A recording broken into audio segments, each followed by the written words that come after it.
Picking up where I left off in the last word, you have to understand that your growth and your healing is necessary and you cannot avoid it because you must be able to walk through these experiences in order to change and grow, and you will have to do so consistently throughout your marriage. You can't make it past this level and think you're not going to run into it in the next level. And matter of fact, actually, if you're running into it in the next level, it's going to be worse than it was in this level because you got a whole different level of demons that's up there. And you will be frustrated. You will doom your marriage to frustration if you do not grow. Marriage only ends up in conflict because you refuse to grow in these seasons. Run from a communication when it's necessary and remain in a level of consistent avoidance. And that's what's wrong with some of your kingdom spouses right now. They don't want to talk to you because they know that you smart. And you going to see through their foolishness and they ain't ready to deal with that. Sorry. Nor are they ready to deal with the consistency that's necessary. Conflict comes in when either you or the other person recognizes they're supposed to grow. One is doing it and the other person undermines their growth. Remember the compass? Do I have to remind you of the compass again? The one person that sits in the middle of the compass, that's your center point that's holding you in place. It's like that little sharp point in the middle that holds it in the middle of the paper. And then you're the pencil that is trying to go round and round in circles. And you're trying to grow, you're doing the work, but the person that's at the center point that's holding it steady is steady keeping it from moving forward. Because you're going to move around in circles instead of forward or backward.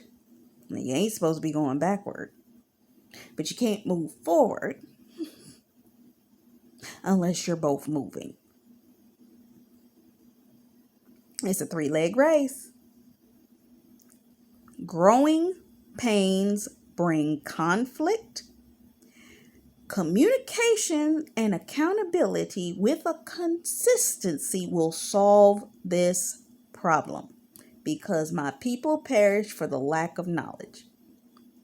Wisdom, clarity, and understanding will destroy any part of that confusion.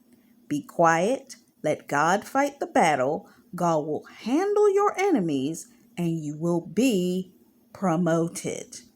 I don't care whether you're married. I don't care whether you're financially dealing with certain things.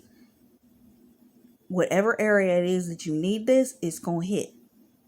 But you got to understand the steps and you got to understand the areas. Your presence and your understanding of this revelation will aggravate their demons. Ray Monette did a word called vindication of your enemies. So you will be vindicated in front of your enemies. You can go watch that if you want to. Look it up. It's one of her last most recent words at the time that I'm recording this. God is fighting the battle because the level, the authority, you may not have had the clearance to go there. Some levels God's calling his people into in this season, you couldn't have got there if you tried to walk in there. He has to lift you into that place. You're going to be amongst people that are going to look at you and wonder, how the heck did you get here? I don't get it. You don't look like us. You don't act like us. There ain't nothing about you that's us. And see, what the enemy try to get you to do is to conform. And I was literally listening to Dr. Julian Whitaker this morning, and she was rebuking somebody. She literally was rebuking him. It's like, why are you trying to conform to look like the world? See, a lot of people be trying to conform to look like the world or align with the world's ways and the way that they look to, you know. But God's saying, no, I need you to be you and you to recognize who you are and for you to figure out what your identity is, because when you find out what your identity is, it's going to upset them.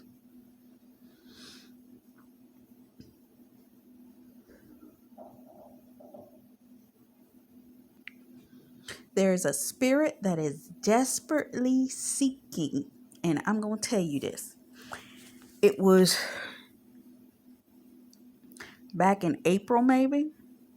No, it had been somewhere between the beginning of June or July that God pulled me into a space with him for a 4-day period. And during that period of time, he had me praying over some major stuff over that 4 days. And it's a spirit that I was praying about, but I didn't realize it. But now that I'm thinking of it and thinking back to what I got before I started that prayer cycle, that this particular spirit, which is the spirit of actually Jezebel's daughter, don't get me trying to say her name, is Athalinia, is the best way I can say it. She comes after the next generation, meaning once Jezebel's been destroyed, she comes in to try to steal that next generation because she usurped the throne and killed over 1,000 men during that time frame. And then on top of that, she still ended up getting killed like her mama. So it's not going to work. So you got to pray for your children. You got to cover your children because, see, what Satan does, remember, he always comes for a more unopportune time. And if you aren't covering your kids properly, what's going to happen is the second they come out from under your sight, that, yes, the Lord's going to allow them to be tested, just like he let Job be tested. And preferably, they will not screw up all the work that you tried to do by letting all the spirits that you broke off in this generation to make sure that they had a peaceful life and lifespan, that they let them back in. Pray for your children. Pray for their wisdom, guidance, and understanding. And please talk to them about this stuff. Because I guarantee you the enemy going to try to come right back in on the next generation.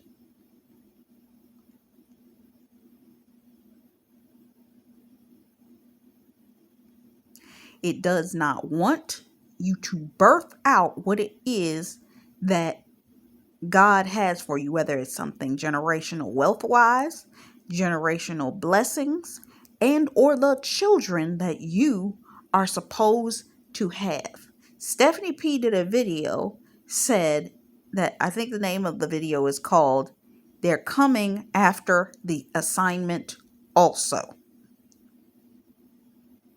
Satan doesn't just want your spouse. These Jezebels don't just want your man. They want the assignment that you've been called to do, which perfectly explains the recent attack that I experienced. Okay, I got you, Lord. Lady Jeremiah did a video that was talking about the same thing, where she was talking about the next generation. I do not know the name of that video, and I don't think if I Google it, I could find it immediately, unless the Lord blessed me that I searched her ministry, and it just happened to be one of the names. I will see. Give me 1 second. The one I was looking for didn't pop up, so I couldn't find it. But look up some of her videos. It's one that she talks about the children, and it had to been like 10 videos back, somewhere around there.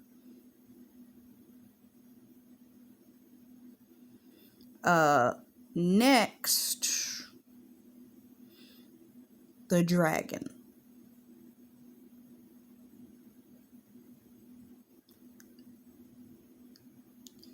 So, oh, not the dragon. I said that wrong. It's not the dragon. It's the dungeon.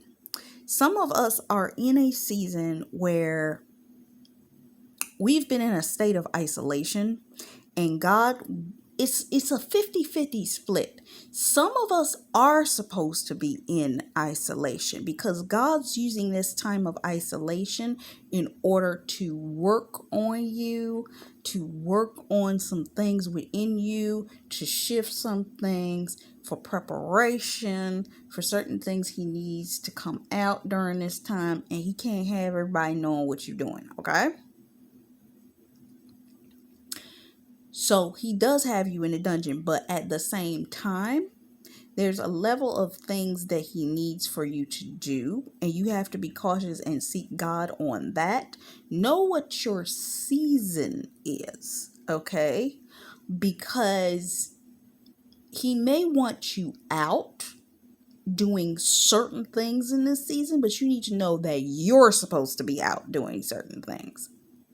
There may be a unction for you to get some things done, but he may not want you to do it right now, okay? So you got to test the water. But you may be trapped in the midst of the dungeon, and you're feeling like, I need to get out of this dungeon, and God's saying, I know you feel like that. Remember in the word I just said recently, we're talking about the photo's exposure. You don't want to expose the picture too soon. You messed the whole thing up. The scripture in Psalms, when God tells you you are entering in, you're going to fight, and you're going to take those enemies out. He goes before you to take care of the problem. You're going to go in, but you got work that needed to be done. But in the work, he's right behind you, trying to help you make it easier. He's never going to leave you nor forsake you, because you got to walk this thing out. I remember years ago, I was in it. Ooh, that season was hard. And my coach kept telling me, girl, just keep walking. I know it's uncomfortable. Keep walking. I thank God for my coach during that season. And we in another season. You just got to walk it out. People that operate in a level of desperate delusion do not understand that God will give you something to fall into alignment with that desperate delusion. Remember the person that made idols of their mentor, and the mentor turned around and told him, God didn't tell me that. That was a test for you. You know what God told you. God told you not to stay in this city, and he stayed anyway and ended up getting killed. God will give you over to your desperate delusions